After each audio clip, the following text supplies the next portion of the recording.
Welcome back to my channel, Ramir Boulder. Ay, ito na po tayo. Ano? Ayon po kay Bongbong Marcos, magandang araw po sa inyong lahat. Ayon po sa kanya, kagaya ng aking nasabi noong nakaraang report ko, ay patuloy ang pagre-report ko sa taong bayan tungkol sa mga kaso at saka sa mga impormasyon na nakukuha natin tungkol sa mga flood control project na hindi maganda. Ito na po.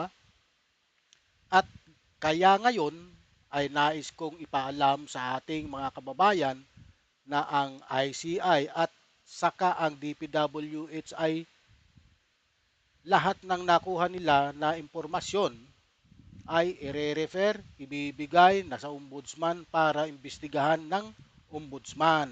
Ano? Ito ay tungkol sa mga impormasyong na dating Speaker Martin Romualdez at saka Saldico. Pag nakita lahat ng ebidensya, baka mag-file ng kaso ng plunder at anti-graft o indirect bribery. Malakas naman ang loob natin na yung ombudsman ang ginagawa lamang ay sumusunod sa ebidensya. At kung saan tayo dinadala ng ebidensya, doon pupunta ang ating investigasyon. Yan po ang mga kataga ng ating Pangulong si Bongbong Marcos. Sa kabila ng nagsasabi sa kanya, kay, baka hindi niya raw kayang kasuhan ang kapatid niya. Hindi po siya magkakaso, gobyerno po. Ano? Kasi sa government po sila ng Pilipinas nagkasala. Kung totoo man yan, kailangan ng masusing investigasyon. Pagkatapos ng investigasyon, ifa-file ang kaso. Uh, Dadalhin ng ICI ang mga nakalap nilang investigasyon ay ang mga ebidensya sa pag-iimbestiga nila. Ibibigay sa ombudsman, ang ombudsman ang mag-file ng kaso sa Sandigan Bayan. Ganyan po ang proseso niyan. Wala pong automatic na kaso kasi hindi po 'yun ang due process. Nakasaad po yan sa ating konstitusyon na due process. Kaya sa mga nagsasabi, bakit hanggang ngayon wala pang nakakasuhan? Ano po? Malapit na po, maghintay na po kayo sapagkat sinabi naman po ng Pangulo na hindi matatapos ang Paskong ito bago magpasko ay may makakasuhan at may maaaresto. Yan po, ano, ang sinabi po ng ating Pangulong si BBM. Well, pakinggan niyo po ang mga kanyang Magandang sinasabi. araw po sa inyong lahat. Kagaya ng aking nasabi nung nakaraang report ko, ay patuloy ang pagre-report ko sa taong bayan tungkol sa mga kaso at saka sa mga impormasyon na nakukuha natin tungkol sa mga flood control project na hindi maganda. At kaya ngayon ay nais kong ipalaman sa ating mga kababayan na ang ICI at saka ang DPWH ay lahat ng nakuha nila na impormasyon ay ire-refer, ibibigay na sa ombudsman para imbestigahan ng ombudsman. Ito ay tungkol sa mga impormasyon ng dating Speaker Martin Romualdez at saka ni Saldico. Pag nakita lahat ng ebidensya, Narinig po ninyo, hindi niya pinagtatakpan ang kanyang pinsan kung may kasalanan ito. Hindi kagaya ng mga sinasabi ng iba, hmm, na bakit hanggang ngayon wala daw kaso na sinasampa sa kanyang pinsan. Darating po tayo dyan. Naniniwala po talaga ako na may kasalanan po yan si Martin Romualdez. Ano? May kasalanan po talaga siya. Ngayon, kung nakakalap sila ng ang ebidensya na magpapatunay na talagang may kasalanan si Martin Romualdez, ay matutuluyan po talagang makasuhan yan. Silang dalawa ni Zaldico. Kasi kitang-kita po ah, sa mga kanilang galaw eh. Ano? wala na pong wala na pong pupwedeng kumunta diyan kung may kaso na sila, no? Patuloy po tayo. Baka mag-file ng kaso ng plunder o anti-graft o indirect bribery. Malakas naman ang loob natin na yung ombudsman, ang ginagawa lamang ay sumusunod sa ebidensya. At kung saan tayo dinadala ng ebidensya, doon pupunta ang ating investigasyon. Maraming salamat po. Magandang araw po sa inyo lahat. Ayan po ang maliwanag na sinasabi ng Pangulo. Ang Pangulo po natin ay hindi po mahilig sa konfrontasyon. Ano? Napapansin ko po sa kanya. Kasi sa mga ginawa ng kanyang kapatid, kung ibang tao yan, eh, nag-away na sila. Palitan na sila through social media. Ano? Palitan na sila ng maanghang na salita. Pero bagkus, ang ating Pangulong BBM ay hindi po ginagawa yung mga ganun. Dahil nga, ah, pinapabayaan niya lang kanyang ate na magpukol ng kung ano-anong paninira para sa kanya. Ano? Isa nga po yun mga nakaraang araw na nagsalita po yung bodyguard nila simula nung sila ay mga bata pa lamang. Ha? Ang sabi doon, nung 11 years old pa sila, 11 years old pa si Amy Marcos at 8 years old itong si Bongbong Marcos, ano? Ay magkakasama na po sila. So napakatagal na panahon. Ha? Nasubaybayan niya ang paglaki nitong dalawang magkapatid na to at saka si Irene, itong magkakapatid na Marcos. Nasubaybayan niya ang kanilang paglaki. Ha? Kasi hanggang doon sa US kasama po yung lalaking yan, yung na bodyguard na yan, ano? Sinasabi niya na ang mga paratang daw po ni Amy Marcos ay walang katotohanan. Ano po? Nakita po ninyo? Kaya ang talagang nakikita kong dahilan dito ay mayroon po talagang malalim na away ang dalawang magkapatid na to. Hindi ko lang alam kung ano ang pinagmulan nila kasi mahirap ng paghimasukan pa yun, personal na buhay nila yun. Bagamat nagko-komento tayo sa mga pinagagawa ni Amy Marcos kasi dinala niya sa labas brinodcast niya, pinangalandakan niya sa tao ang mga paninira sa kanyang kapatid. Ha?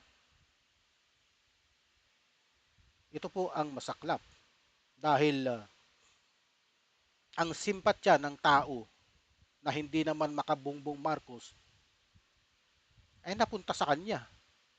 Ang simpatya ng mga mas nakararaming Ilocano, ha? Napunta po sa ating presidente Bongbong Marcos.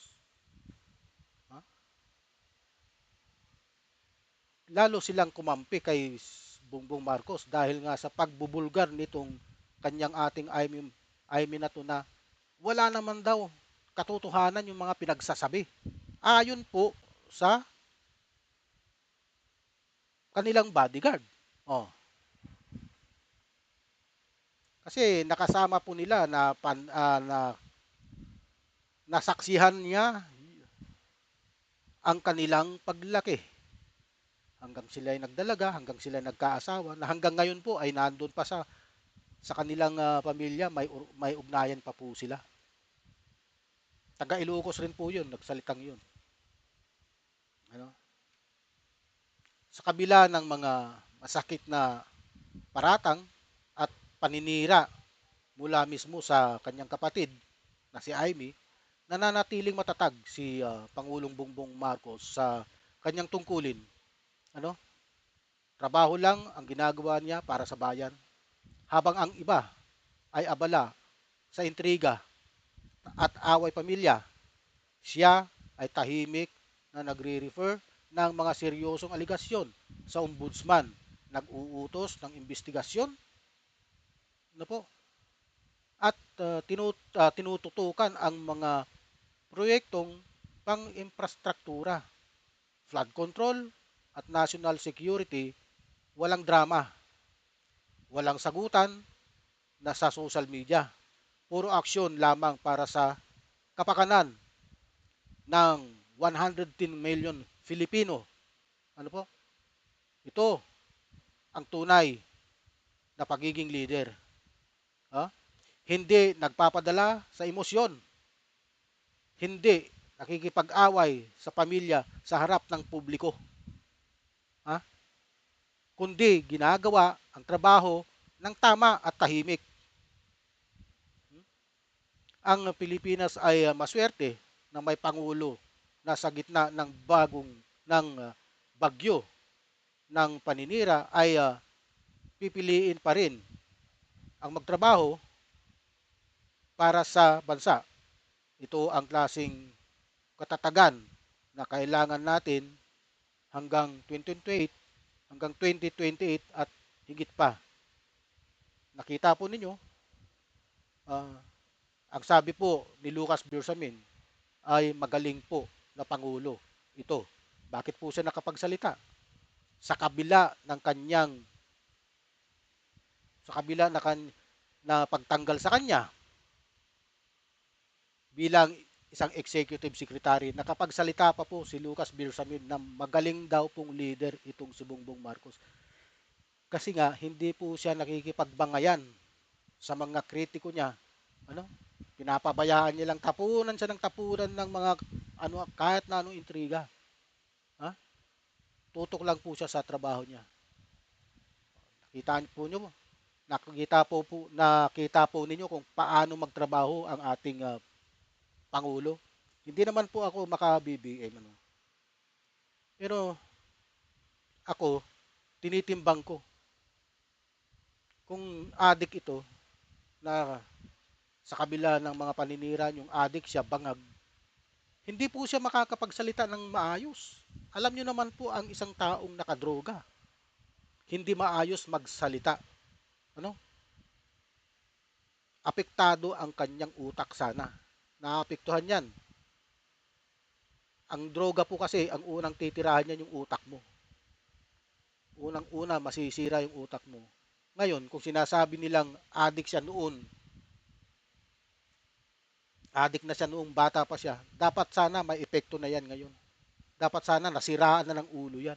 Bakit hindi pa siya nasisiraan ng ulo kung talagang addict si BBM, no?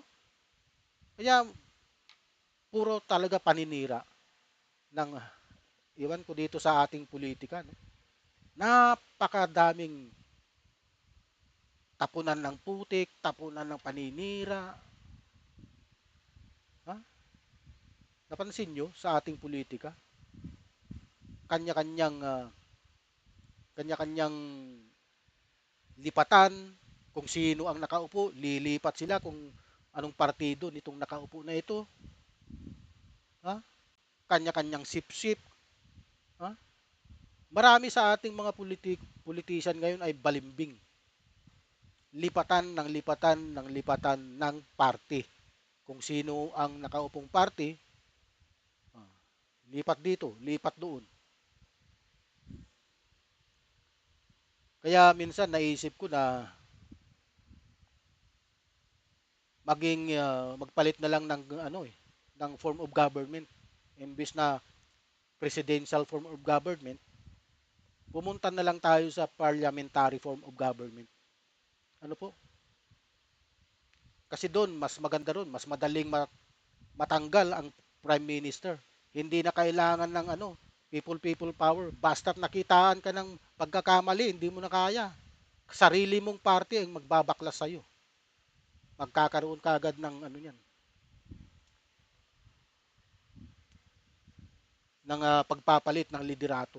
Ganyan po kabilis kapag parliamentary form of government. Ano? Kaya